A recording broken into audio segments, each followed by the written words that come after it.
الحمدللہ والصلاة والسلام علی رسول اللہ اما بعد۔ امام بخاری فرماتے ہیں ہمیں بیان کیا ابو معمر نے، وہ کہتے ہیں ہمیں بیان کیا عبد الوارث نے، وہ کہتے ہیں ہمیں بیان کیا عبد العزیز نے انس رضی اللہ عنہ سے، بے شک انہوں نے فرمایا کان رجل نصرانیا فاسلم، ایک عیسائی آدمی تھا وہ مسلمان ہوا، وقرأ البقرہ وآل عمران، اس نے سورہ بقرہ اور آل عمران بھی پڑھی، فکان یکتب للنبی صلی اللہ علیہ وسلم، وہ اللہ کے نبی صلی اللہ علیہ وسلم کے لیے کچھ لکھا کرتا تھا، یعنی آپ کا کاتب بن گیا۔ فعاد نصرانیا، وہ پھر عیسائی ہو گیا، فکان یقول، وہ جا کر اپنے عیسائیوں سے کہتا ما یدری محمد الا ما کتبت لہ، محمد تو جو میں اس کو لکھ کے دیتا ہوں وہ بس یاد کرتا ہے۔ فاماتہ اللہ فدفنوہ، اللہ نے اس کو مار دیا، انہوں نے اس کو دفن کیا۔ فاصبح، پس جب انہوں نے صبح کی، وقد لفظتہ الارض، زمین نے اس کو باہر پھینک دیا۔ فقالوا هذا فعل محمد واصحابہ، وہ کہنے لگے کہ یہ کام، اس کو قبر سے نکال کر پھینکنے کا کام محمد صلی اللہ علیہ وسلم اور اس کے ساتھیوں نے کیا۔ لما ہرب منہم، جب وہ ان سے بھاگ آیا تھا، یعنی ان کے دین کو چھوڑ آیا تو انہوں نے بدلہ لیا۔ نبشوا عن صاحبنا فالقوہ، انہوں نے ہمارے ساتھی کی قبر کو اکھاڑا اور اس کو باہر پھینک دیا۔ فحفروا لہ فاعمقوا، انہوں نے پھر اس کے لیے قبر بنائی اور گہری کر کے بنائی۔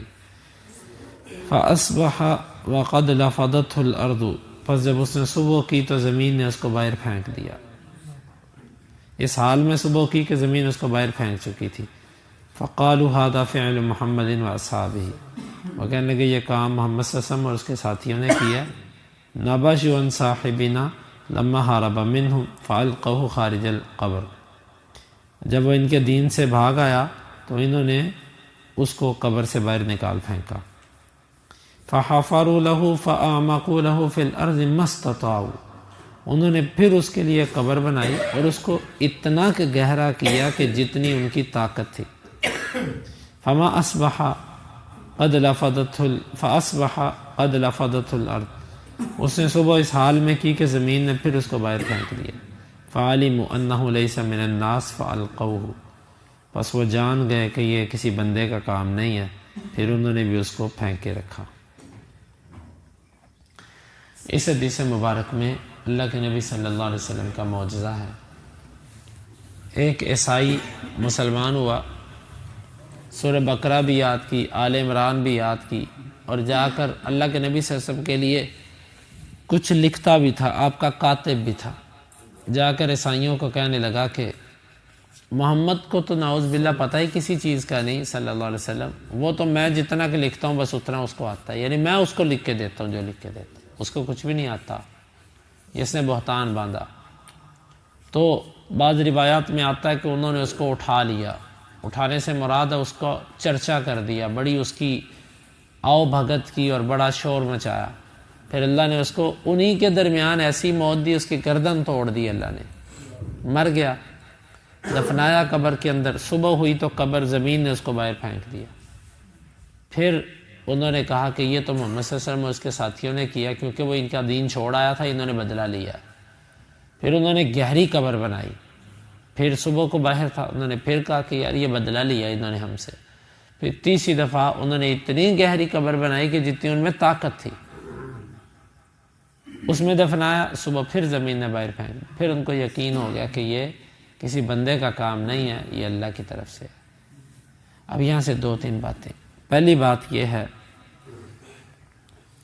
کہ جو مرتد ہوتا ہے، جو کافر ہوتا ہے، اس کو اللہ تعالیٰ دنیا میں ہی بعض دفعہ سزا دے دیتا ہے اور بعض دفعہ نہیں بھی دیتا۔ دوسری چیز کہ کفار کا کام ہی یہ ہے کہ وہ ہر اس بندے کو پسند کرتے ہیں، اس کا چرچا کر دیتے ہیں، اس کو اٹھاتے ہیں جو دین اسلام سے متنفر ہو۔ آپ دیکھیں، آپ کے گھر میں بھوک ہو، آپ مرتے ہوں، آپ ان کافروں کی NGOs کو درخواست لکھیں، ان سے کہیں میں غربت اور فاقوں سے مر رہا ہوں، میرے گھر پہ کچھ بھیج دیں۔ شاید آپ کے گھر پہ کچھ بھی نہ آئے، لیکن آپ اتنا لکھیں کہ میں یہاں پر جو ہے نا وہ میری جان کو خطرہ ہے ان مسلمانوں سے، کیونکہ یہ میری آزادی کو زد پہنچاتے ہیں، میں آزادی سے جن عقائد کو رکھنا چاہتا ہوں یہ ان عقائد کو برداشت نہیں کرتے، تو میری جان کو یہاں پر خطرہ ہے۔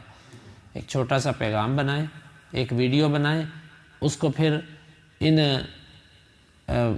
مغربی کفار کی طرف بھیج دیں۔ آپ دیکھیے گا کہ آپ کو دنوں دن کتنی حفاظت کے ساتھ لے کر جاتے، آپ کو محلات میں رہنے کے لیے جگہ دیں گے اور آپ کو زندگی کی اتنی آسائشیں دیں گے کہ آپ جو مرضی کھاؤ پیو، سرکاری آپ کے خرچے اور تنخواہیں لگ جائیں گی، آپ کو سیکیورٹی ملے گی، آپ کو سب کچھ ملے گا، شہریت مل جائے گی وہاں کی۔ کیوں؟ یہ ان کا پرانا طریقہ ہے، ہر مرتد اور ہر بے دین کو تحفظ فراہم کرتے ہیں یہ لوگ۔ تیسری بات یہاں سے یہ معلوم ہوئی کہ اللہ تعالیٰ ہدایت اسی کو دیتا ہے جس کے مقدر میں اللہ نے لکھا ہوا ہے، جس کے مقدر میں ہدایت نہیں، وہ اپنی آنکھوں سے کسی کا برا انجام بھی دیکھ لے تو وہ لوگ توبہ نہیں کرتے۔ دیکھیں، اس کی قوم نے اپنی آنکھوں سے دیکھ لیا کہ زمین اس کو باہر پھینک دیتی ہے، پھر کیا وہ مسلمان ہوئے؟ انہوں نے توبہ کی نہیں۔ یہ اللہ کی طرف سے عبرت پکڑنا بھی اللہ کی طرف سے ہوتا ہے، وگرنہ کتنی ایسی سزائیں ہیں جو ہم آنکھوں سے دیکھتے پھر بھی عبرت نہیں پکڑتے۔ تو عبرت بھی جو پکڑی جاتی ہے نا، یہ اللہ رب العالمین چاہے تو پکڑی جاتی ہے، نہیں تو نہیں۔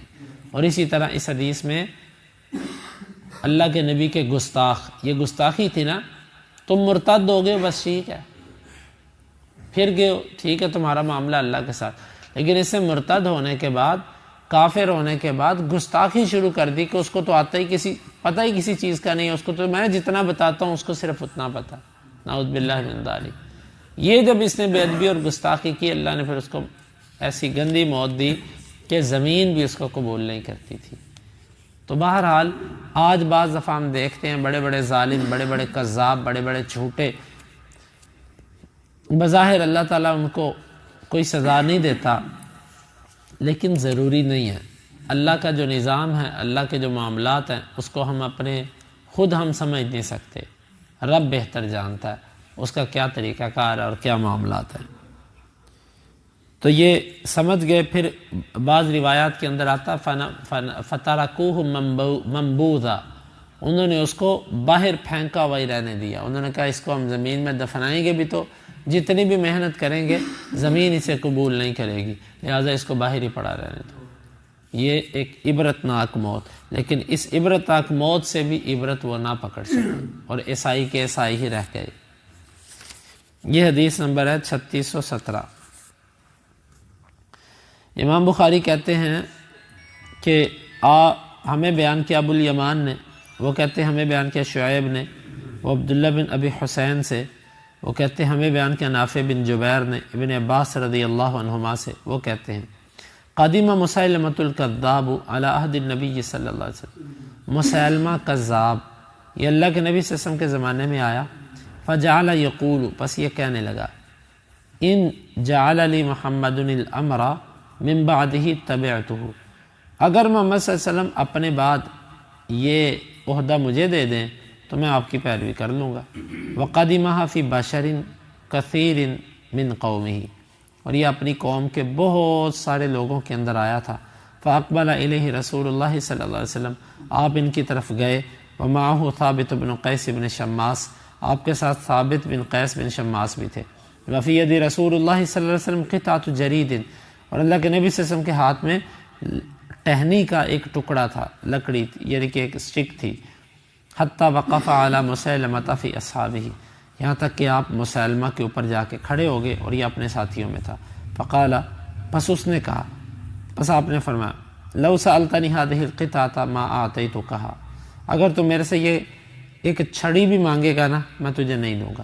وَلَن تَعْدُوَ أَمْرَ اللَّهِ فِيكَ، اور اللہ کا جو تیرے بارے میں فیصلہ ہے نا تو اس سے آگے نہیں جا سکتا۔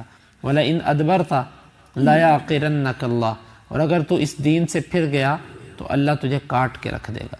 وَإِنِّي لَأَرَاكَ الَّذِي أُرِيتُ فِيكَ مَا رَأَيْتُ، اور بے شک میں تجھے وہی خیال کرتا ہوں جو مجھے تیرے بارے میں دکھایا گیا، یہ جو میں تیرے بارے میں دیکھتا ہوں۔ مسیلمہ کذاب یہ ان جھوٹوں میں سے ہے جنہوں نے آپ کی زندگی کے بعد نبوت کا دعویٰ کیا تھا، بلکہ آپ کی زندگی میں اس نے دعویٰ کر دیا تھا۔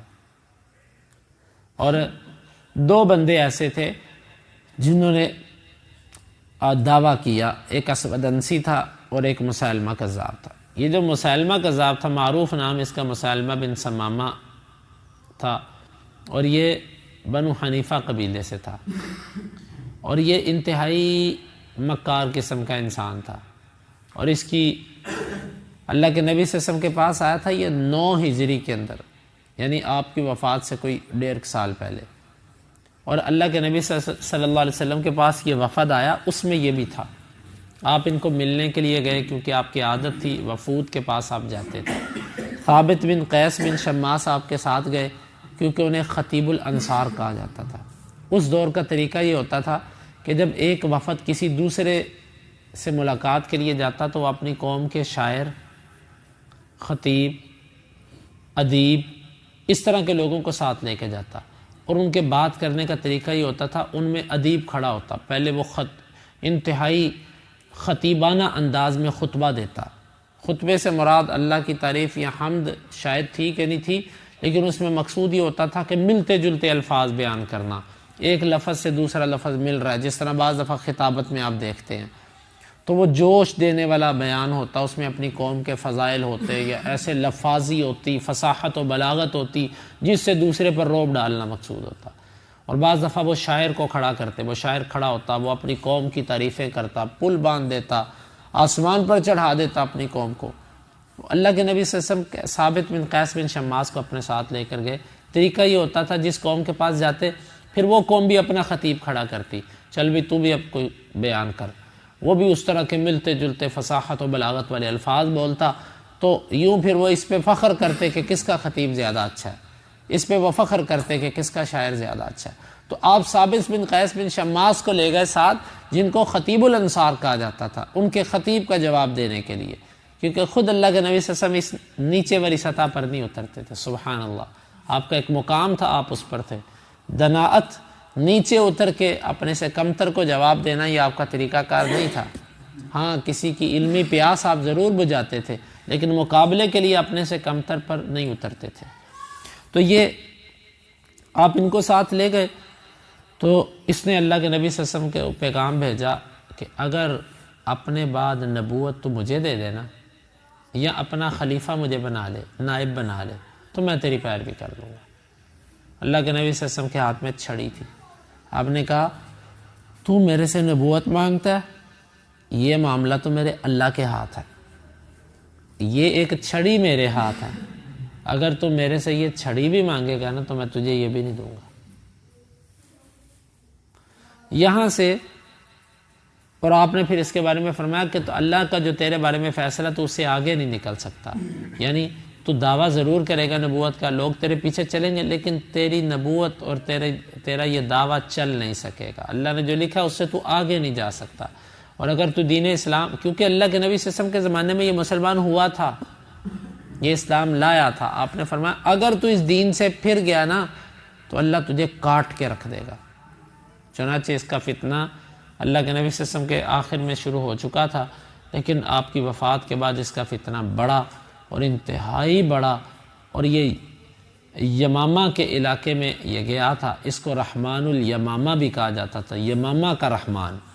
اور یہ انتہائی خطرناک قسم کی جنگ جو آپ کی وفات کے بعد لڑی گئی، وہ یہی جنگ تھی۔ یہ ابو بکر صدیق رضی اللہ عنہ نے جو اس کے خلاف لڑی، اس میں بہت سارے صحابہ کرام شہید ہوئے، اور بہت اس کے بعد ہی عمر رضی اللہ عنہ کو فکر لاحق ہوئی کہ قرآن کو لکھ لیا جائے، قراء شہید ہو رہے ہیں، وہ نہ ہو کہ قرآن ضائع ہو جائے۔ تو یہ بڑی ہی شدید قسم کی جنگ تھی، اور اس میں بہت سارے صحابہ کرام شہید ہوئے، اور یہ ویسے بھی قبیلہ بھی بڑا جنگجو تھا، اس نے اپنی قوم کو بڑا فتنے میں ڈالا، تو بالآخر اللہ تعالیٰ نے مسلمانوں کو فتح عطا کی اور اس کو اللہ نے قتل کروایا۔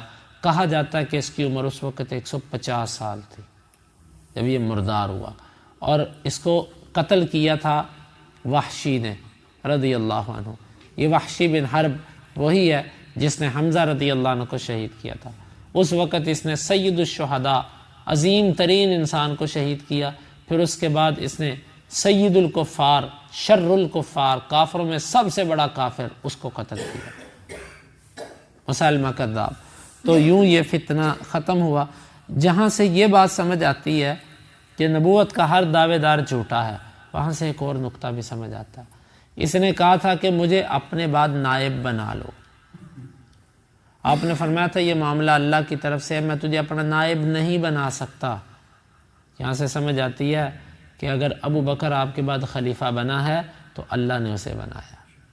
اگر اللہ کے ہاں علی خلیفہ ہوتے آپ کے بعد، تو جہاں مسیلمہ کذاب کو آپ نے کہا کہ یہ معاملہ اللہ کے ہاتھ ہے، میں نہیں تجھے کچھ دے سکتا اس میں، اس سے معلوم ہوتا ہے کہ اللہ تو عاجز نہیں ہے، اللہ تو اپنے فیصلے نافذ کر کے رہتا ہے۔ اگر اللہ کے ہاں علی رضی اللہ عنہ آپ کے خلیفہ بلا فصل تھے تو ابو بکر کیسے خلیفہ بن سکتے تھے؟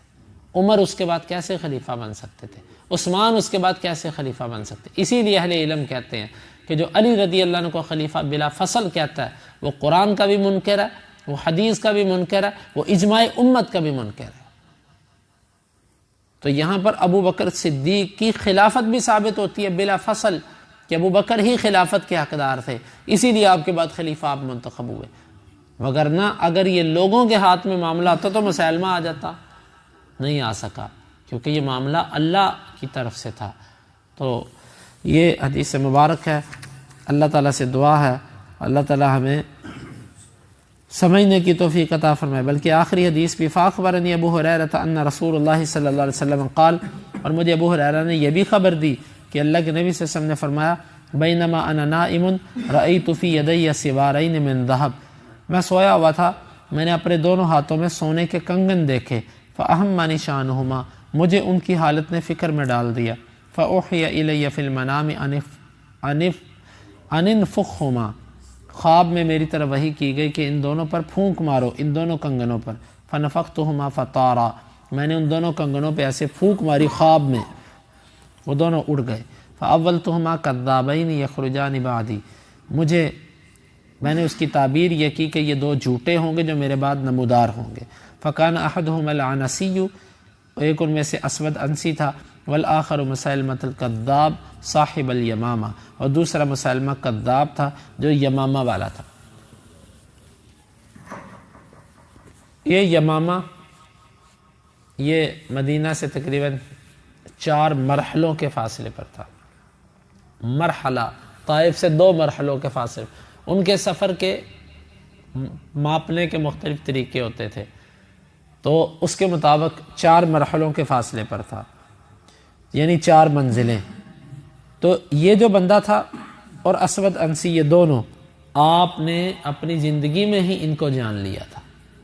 آپ کو خواب میں دکھایا گیا کہ 2 کنگن آپ کے ہاتھ، آپ پریشان ہوئے کہ کنگن تو بادشاہوں کے ہاتھ میں ہوتے ہیں، میں تو نبی ہوں، میں تو فقیر نبی ہوں، کیونکہ آپ کو اختیار پیش کیا گیا تھا کہ آپ بادشاہ رسول بننا چاہتے ہیں کہ فقیر، آپ نے فرمایا تھا فقیر۔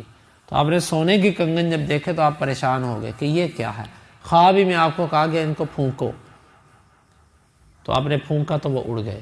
یعنی سونے کے کنگنوں میں اشارہ اس بات کی طرف تھا کہ یہ ظاہری ان کی شور شرابہ ہوگا، ظاہری ان کی ہا ہو ہوگی، ظاہری طور پر ان کے پیچھے لوگ چلیں گے اور ان کا چرچا بہت ہوگا ایک دفعہ، لیکن جیسے ہی ان کو پھونکا جائے گا یہ ختم ہو جائیں گے۔ یعنی کفر ایک دفعہ جھاگ کی طرح اوپر آتا ہے لیکن تھوڑی دیر بعد جھاگ بیٹھ جاتی ہے۔ تو یہ کفر تھے، آپ کو خواب میں ہی دکھا دیا گیا، تو آپ نے جب پھونکا تو وہ اڑ گئے۔ آپ نے فرمایا پھر یہ میں نے اس کی تعبیر یہ کی کہ یہ جھوٹے کذاب ہوں گے میرے بعد۔ تو چنانچہ یہ 2 بندے تھے۔ اللہ رب العالمین سے دعا ہے اللہ تعالیٰ سمجھنے کی اور عمل کی توفیق عطا فرمائے۔ حدیث نمبر 3620 اور 21، ما علمتنا وعلمنا ما ينفعنا وزدنا علما، وآخر دعوانا ان الحمد للہ رب العالمین۔